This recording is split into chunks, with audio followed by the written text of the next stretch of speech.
The topic is how to develop worksite wellness programs for preventive care specialists. I will share my experience with that, and then, of course, if you need more than my experience, you might need to I will refer you accordingly. So, my experience with worksite wellness has been providing services mostly. I never, I worked one time when I was in Hong Kong as I was in charge also of the community program and the wellness for the employees. So we did something on that, but was not specific, was not, my main activity was healthcare or health education for the community. Three different skills. The one that I'm going to talk more is the first, is the health promotion component. These require chronic disease prevention skills. This is what preventive care is more prepared. And this will facilitate the other two areas sometimes, and it might throw a student on the other way. Like if you go into a little more into worksite wellness, you might want more administrative skills or positions, and then you need to have a little more skills in risk management that talks about how to deal with employees, what are the employees' laws and things like that. And then you might need to be aware of the Obamacare or something like that. Or you need to have more administrative skills. These require health administration skills that you might need in order to run and be a leader on this area. Well, this is just a concept.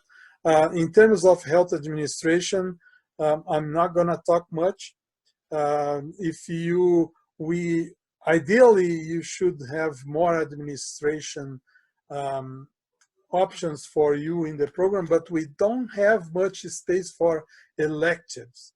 So in that case, you are left with three options. I put two, but you can volunteer more for that if you want that, and then we can somehow find a champion that can kind of accept you as a volunteer in his area. Of course, this requires presence, and then you cannot volunteer via Zoom for that. Then in the practicum, we have a practicum or applied practice. We might work with you if you want to get in this area, that we do this in an environment that has more input on that. The third is that to do independent classes. So you can add some of those courses that we can identify that can help you. There is one that is organizing wellness programs, something like that for a corporation. Okay, the risk management also you require more healthcare laws. You have to, more than ever, you have to be familiar with the Obamacare, that you will stay in the country as the change in the leadership in the presidency. And then you have to know a little more of return of investment, the HIPAA laws, and then again, you can be a volunteer, you can set up this in the practicum, or you can do health administration courses, independent classes. And then one more for that would be self-education. Sometimes you can educate yourself on these just by reading descriptions of those activities. But this is if you want to go into more risk management inside of your position.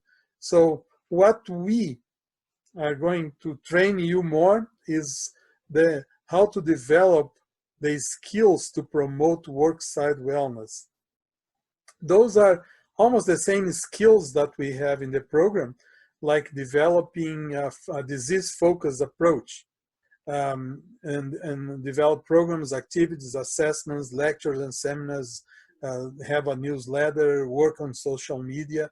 All of these things are somehow things that we are doing or we have done in the program with our activities here. So you can somehow participate on that.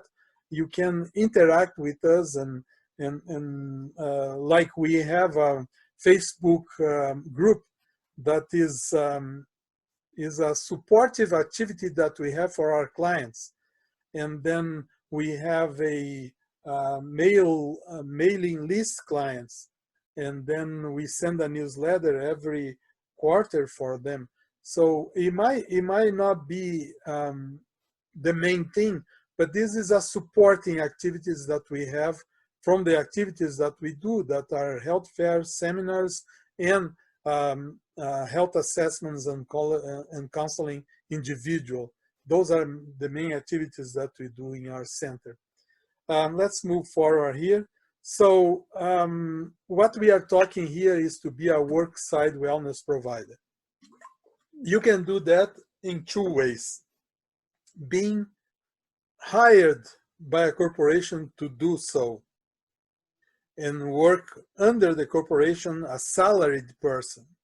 Or you can design your own company, or it does not need to be a company, but the corporation will hire you just to do the interventions, and then you are out.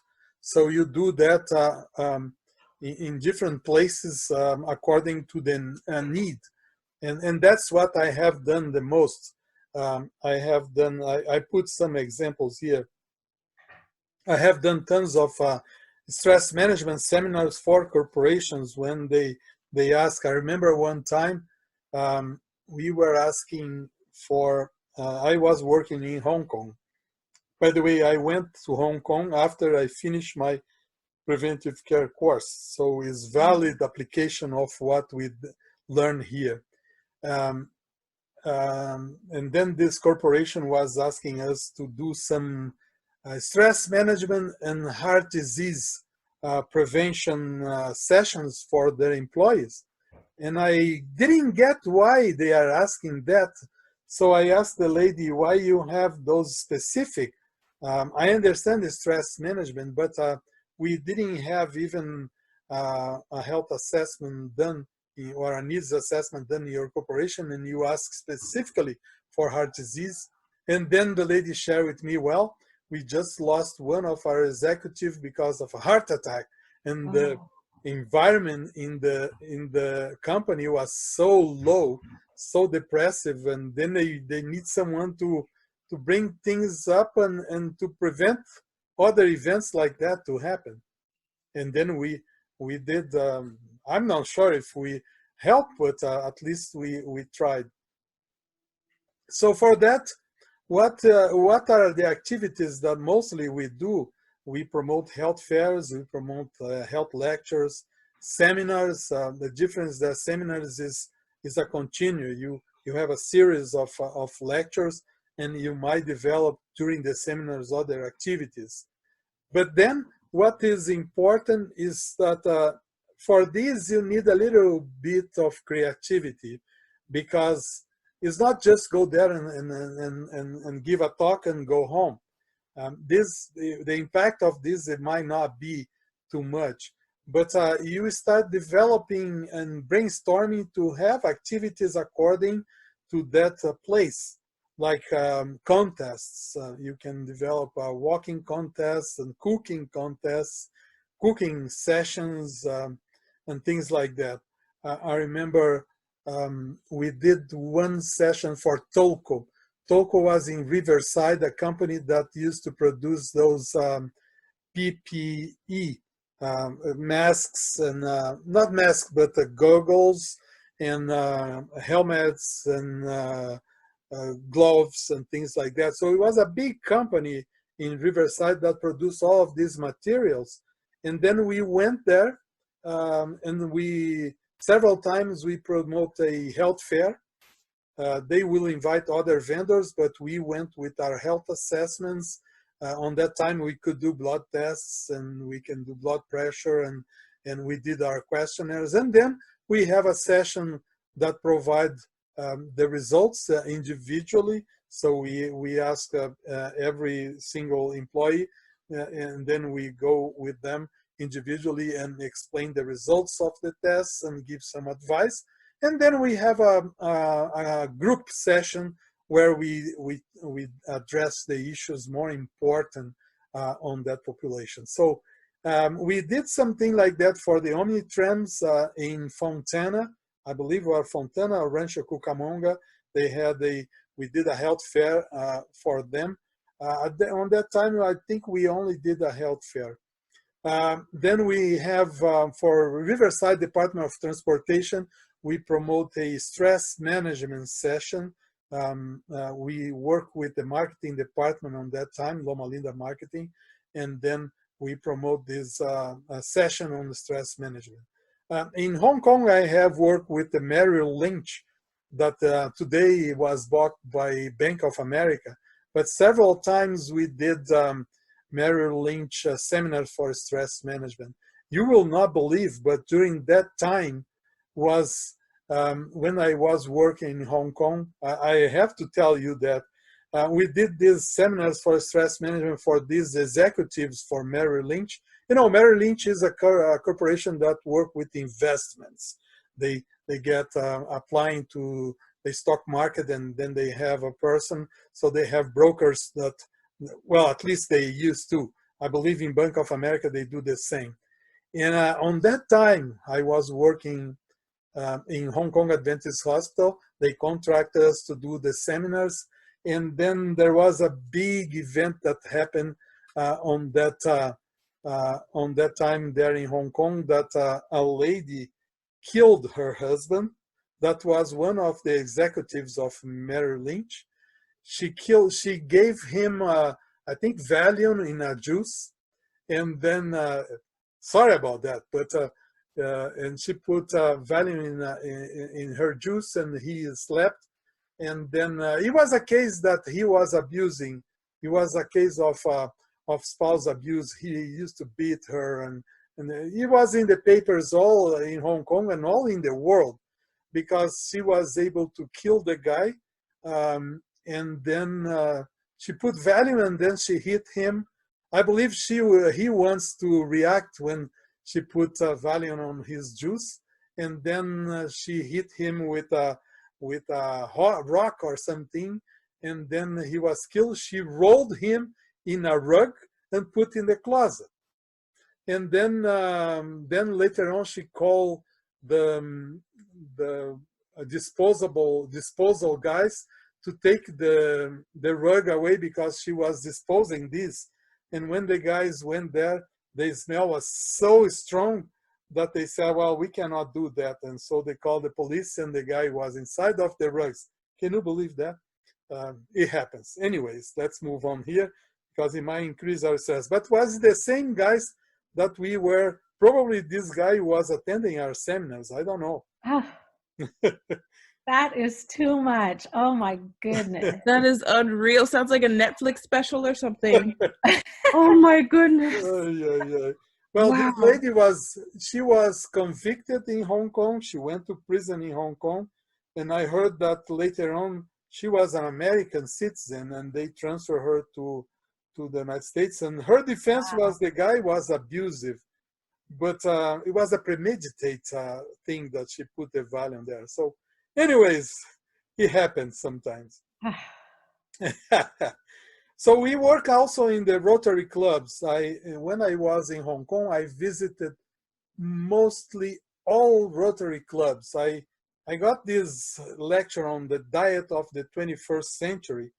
Essentially, it was a vegetarian diet, but I put this name, and the name, boom, it was attracted at first. And then every club was asking me to do this lecture during their lunchtime. They usually meet in in restaurants around the city during noontime. Well, I had the opportunity to eat in the best restaurants in the city because as a lecturer, they give me free lunch. So it has some advantages. And sometimes we charge for those. And then we did diabetes prevention and drugs prevention, like exercise and other health lectures in the schools.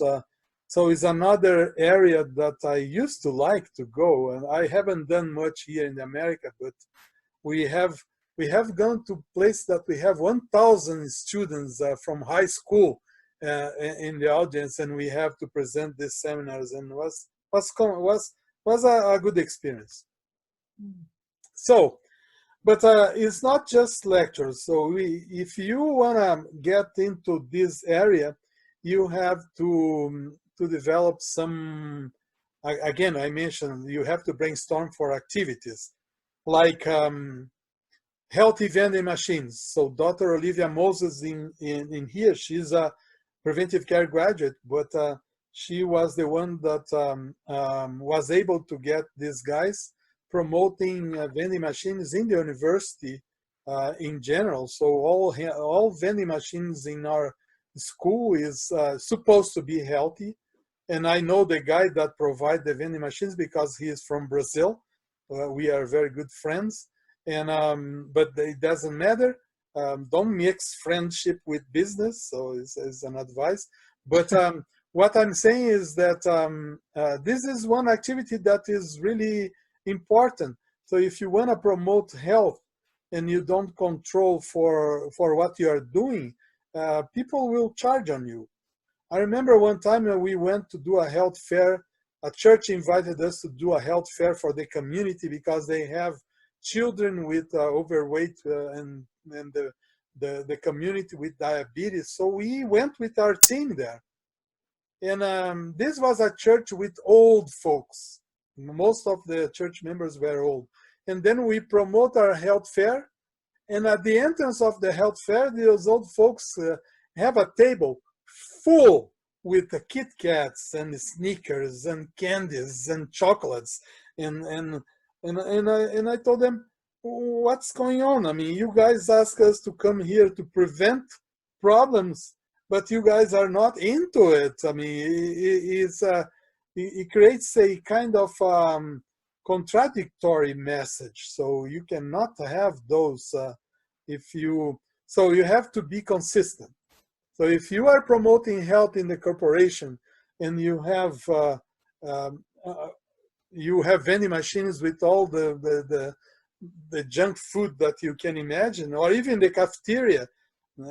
So I mentioned cafeteria options. You should have at least healthy options there. And that's what we have in our cafeterias now.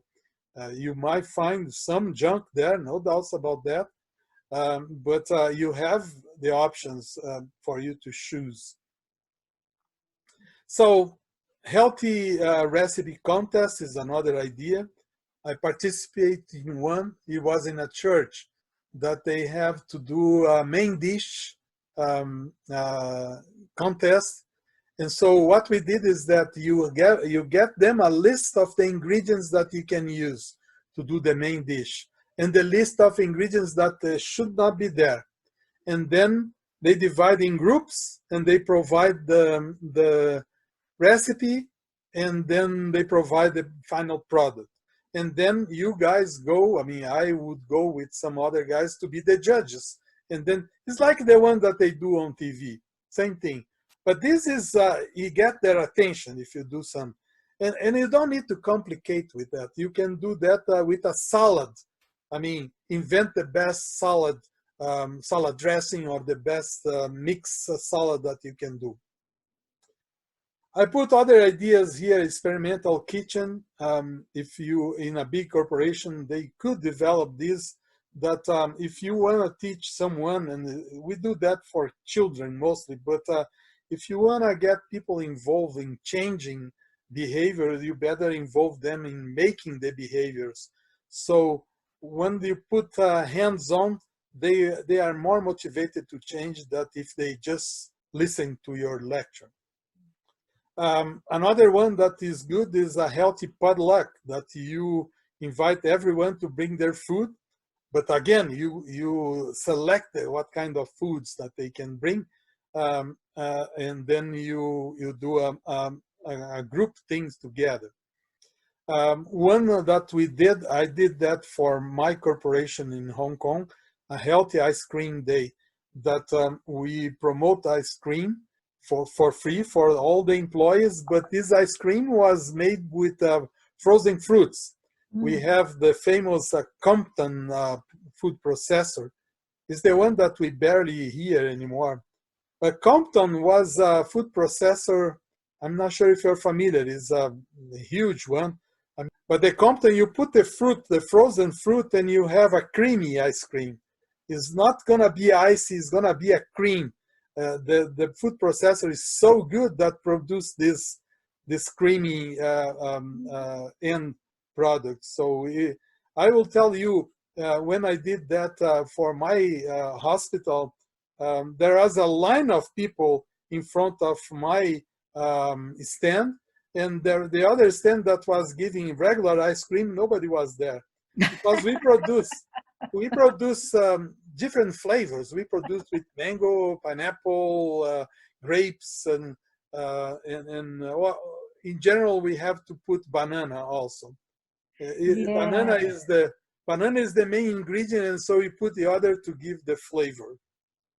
You know, now they have lots of recipes for things like that, and they call it nice cream. N-I-C-E, That's great. nice cream. Oh, Yes. that's a great name. That's a great name. Nice And it's cream. kind of either these fruit-based ice creams that you're talking about, or entirely trying to be a plant-based alternative to regular ice cream. Mm. Lots of recipes for that. That's something that you might develop. I mean, also creating names for those things.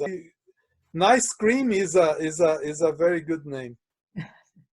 Well, I put other things here. I don't want to.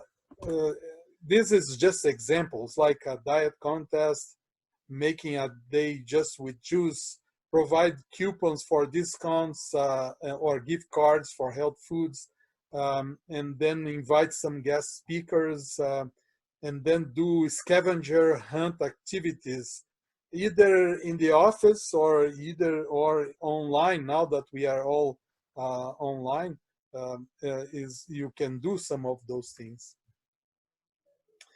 Walking contests provide options for sedentary work, map walking routes, incentives for the champions. One of the things that is important on those is consistency. I remember one time Loma Linda promoted was a pedometer competition, and they give a pedometer that was connected to the computer, and then we could download all of our activities. And during a period of 3 months, they will check, and then they give the prize to each champion. And so, in fact, I got first prize for the School of Public Health on that time. But congratulations. yeah, well, and I was doing about 10,000 to 15,000 steps per day, and to do 10,000 is a lot. And I was running on that time, so it was not hard. But there are some people that are doing 20,000 steps. I mean, the university, the champions were the university. Oh my gosh. I don't know how they did that. I mean, I am still puzzled by that. But the problem is that as soon as the program finishes, they kept open the computer. They kept doing that, but they didn't incentivize anymore. So I continue. When they finish, I continue being on the top 10 walkers in the university. I was always there. But then my pedometer broke. And then I went after another pedometer that was connected to the computer. Nobody was able to give me that one. And then I forgot about that, and I moved to Fitbit. But what I'm saying here is that those programs that sometimes people will get. I got internal or intrinsic motivation. So I continue by myself. I don't need to report. But sometimes if you want to have the guys, if you continue for a long time, you can improve the intrinsic motivation a little longer than just in 3 months. Sometimes people take a long time to do that. And if you can have a way to incentivize them more, you have them together with you. Use social media. Then you can provide stretching sessions. You can develop weekend hiking groups, walking groups, exercise room, standing desks, aerobic or exercise desks, and even a ping pong table in an environment would be good for. I was fighting with Loma Linda for a while, the School of Public Health, to have a little more activities there in the school, not only in Drayson Center. Many people will never go to Drayson Center, but if they have something to do there, that would be good. But space is always a problem, and then you don't want anybody playing ping pong and then the other group watching a lecture in the next room. So it was a challenge. Any suggestion of activities that you can do for worksite wellness? These all sound good. Yeah, I mean, the walking seems like one of the easiest options. I know when at a couple of jobs that I worked at, we always did walking during lunch. That was like a big thing, and it was easy for everyone to join in. So, yeah, but I'll tell you my experience with students. One time we have a clinic in Drayson, and sometimes we do some intervention and say, well, okay, let's see if we can bring the students to Drayson. And then we said, okay, let's start. We did wrong. Let's start with a walking group in the morning. So we invite all the students, and then we said, you have a free evaluation at Drayson. Guess what? 2 students sign up for the program, and then nobody showed up on the day. Oh, And that was terrible. Then we decide, okay, we need to do a needs assessment. We started wrong. So we did a needs assessment to see what kind of nobody was interested in walking. They were interested in CrossFit and those activities that are crazy. And I say, okay, even I cannot do those things. So we could not do much on that. But that's the audience that we have. On the other hand, if you deal with more people, more mature, they might be more open to walk during lunchtime, as you mentioned. Yeah. For stress management, this is something that if you work in this area, you might need to develop programs for stress management. And the best way to do stress management is for corporations when you have a captive audience. If you go to the community and announce, I'm going to do a stress management, nobody will show up. That's my experience in Loma Linda. One time we designed a stress management program, and then we promote in the church and we promote in the community. And I have my students, because I used to teach a stress class, and we decide to have the students involved on this. Guess what? We have seven participants from the community. And that was messed up, because I have 4 students in my class and my assistants and myself. So we have more people designing the program than the ones that were attending. Because these 7 were like that. One day 3 show up, another day 2, another day 5, another day 1, and it was a mess. And so that was something that we never do. But when you go, and I have been given lectures for employees of Loma Linda Health.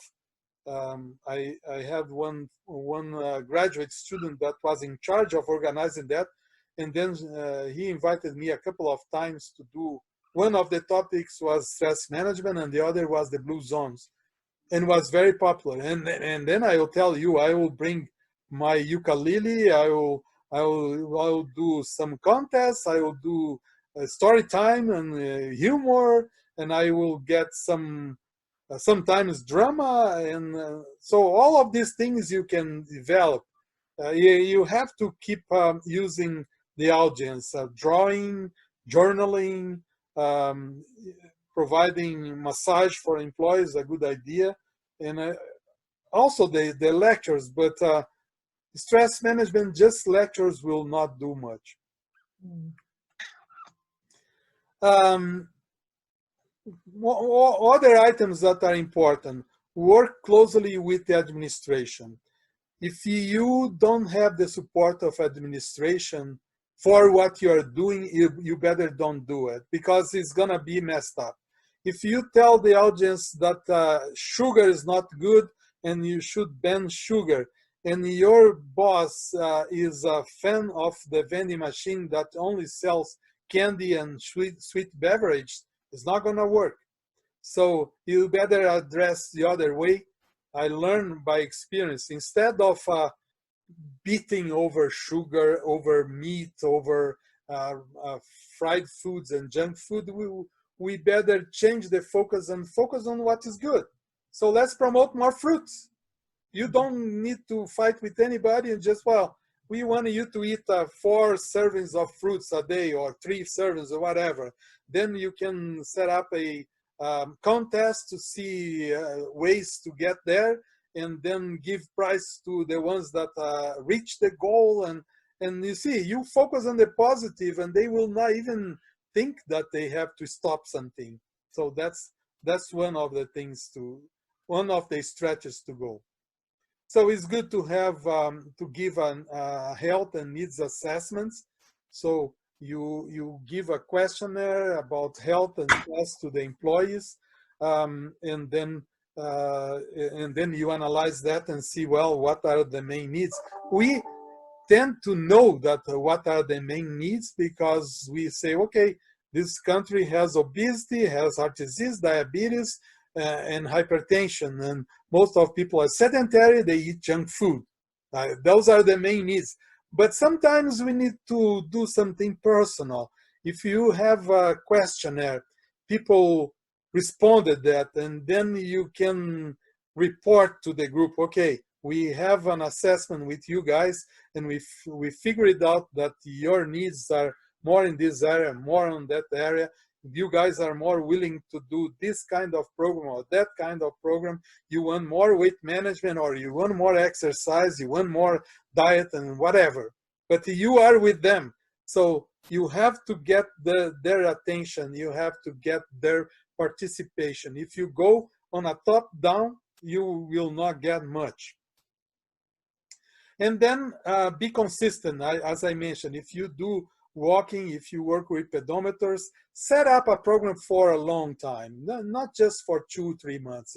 Set up for 1 year, even if you have to do intensively in the first 3 months, and then you keep attending the ones that continue participate in the long run.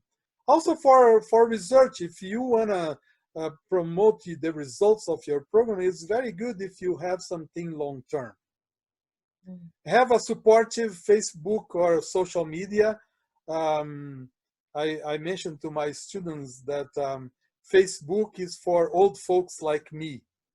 Then I am in another era. So if you need to reach the young folks, you might need to go to other media, maybe Twitter, Instagram also are becoming for old folks already. So you might need to ask them. You might need to ask the young folks, and they will tell you, well, we use that. We just text, or we use this application, this new application. So you might need to go with your population on that. Well, what I mentioned, serving employees, I already mentioned about that, but not just one time. And so sometimes we do a survey one time, and then we get, oh, I got it. but we need to do reevaluation, maybe yearly or something. If we are working consistently in one place, we need to hear about them, what they are thinking about the activities that we are doing, what are the suggestions. This is health coaching, I'll tell you, this is health coach activity or health coach mentality. You don't go there and tell them what to do. You go there and try to get from them what they need. And then you work to provide for the needs with them. Again, if you had volunteers from your corporation, that would be much better than if you do everything by yourselves. Plan health retreats, and that's another thing that is good. You take them to a vegetarian restaurant or a healthy restaurant. This is a little tricky. You might go to a restaurant, they have a lot of junk, and then you might not be the best idea. But you can plan a retreat without food somehow. Provide information on healthy options in the community. So this is very important. Where do you have restaurants that you can go? Where do you have, where can you buy things that are healthy? And or even if they can provide coupons for that, would be or gift certificates for that.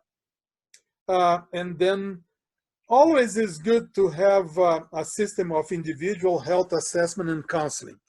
This guy that used to work in UCR, he has all the activities for the students, but one activity that he has, as he was a preventive care specialist, he has individual sessions. So the students felt like they are going to a physician now.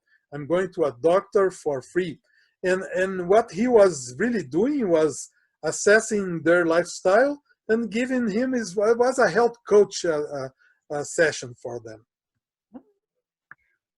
Okay, so this is what I have to do today in terms of corporate wellness. I'm going to stop sharing the screen, and then we have a few moments for reflections, and then maybe I will stop recording now because then we can talk a little more free.